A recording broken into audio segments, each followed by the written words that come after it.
అంతా అయిపోయింది అనుకున్న యోసేపు జీవితంలో, నిరాశ నిస్పృహలో ఉన్న యోసేపు జీవితంలో అందరూ వద్దనుకున్నారు. తన అన్నలే మోసం చేసి గుంటలో పడేశారు. కానీ నా దేవుడు విడవలేదు.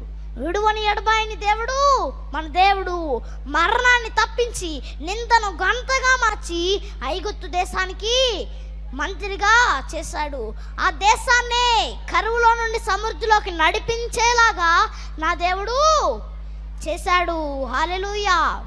యోసేపు ఈ లోక పదను బట్టి అతిశయించలేదు. దేవుడు తనకిచ్చిన ఆశీర్వాదాన్ని బట్టి అతిశయించలేదు. ఆపదలో తన అన్నలను ఆదరించి ఆదుకున్నాడు. దానియేలు కూడా దేవుడు తనకిచ్చిన ఆశీర్వాదాన్ని బట్టి అతిశయించలేదు. దేవుడు తనకిచ్చిన సౌఖ్యాన్ని బట్టి అతిశయించలేదు. దానియేలు దేవునికి విధేయత చూపించాడు. విధేయతతో విజయం సాధించాడు.